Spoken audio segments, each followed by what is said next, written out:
नमस्ते, प्रणाम दोस्तों। आज मैं यूजीसी नेट से जो हिंदी सब्जेक्ट से जो भी स्टूडेंट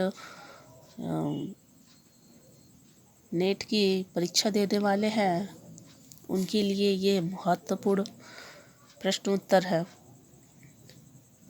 आज मैं आदिकाल से लेकर कुछ प्रश्न आई हूँ, तो चलिए आइए शुरू करते हैं।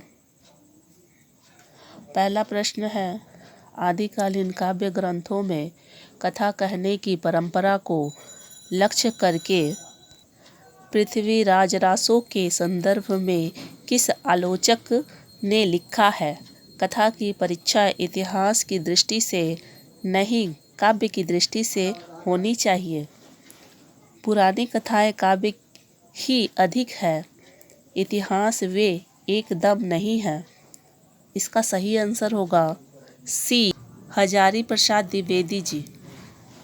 सेकंड नंबर क्वेश्चन है, आदिकालीन साहित्य के संबंध में कौन सा कथन सत्य है?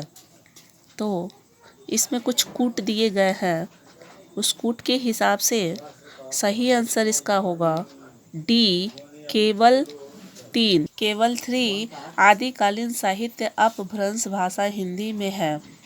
अब आते हैं फोर्थ नंबर क्वेश्चन पे, 3 नंबर क्वेश्चन पे आते हैं। आदिकाल के अंतिम चरण के प्रसिद्ध कवि कौन थे? तो इसका सही आंसर होगा बी, अमीर खुसरो। अब आते हैं फोर्थ नंबर क्वेश्चन पे, आदिकालीन लौकिक साहित्य की श्रेणी में सम्मिलित नहीं है, तो इसका सही आंसर होगा बी, अमीर खुसरो की पहेलियाँ। अब आते हैं फिफ्थ नंबर क्वेश्चन पे, संज्ञा भाषा का प्रयोग किया है, तो इसका सही आंसर होगा ए, सिद्धों ने। सिक्स्थ नंबर क्वेश्चन पे आते हैं, आदिकालीन किस रचना में तिरहुत के शासक का प्रशंसा का वर्णन है? तो इसका सही आंसर होगा डी, कीर्तिलता।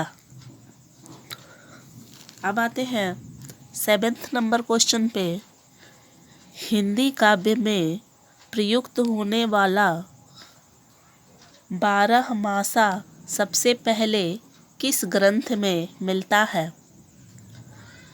इसमें भी 4 कूट दिए गए हैं, 4 ऑप्शन है, तो इसका सही आंसर होगा बी, बीसल देव रासो। अब आते हैं 8 नंबर क्वेश्चन पे, पृथ्वीराज रासो को प्रामाणिक माना है। इसमें भी 4 ऑप्शन दिए गए हैं, तो इसका सही आंसर होगा डी, डॉक्टर श्याम सुंदर दास।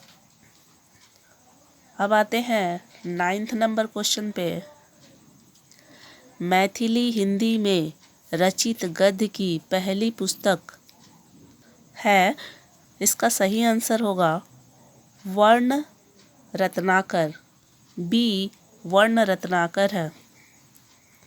अब आते हैं अंतिम क्वेश्चन पे 10th नंबर पे, कबीर की अपेक्षा खुसरो का ध्यान बोलचाल की भाषा की ओर अधिक था, यह किसका कथन है?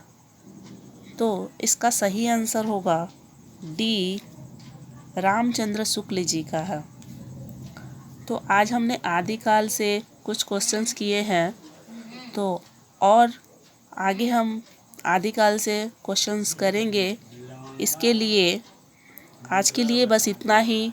धन्यवाद, नमस्ते।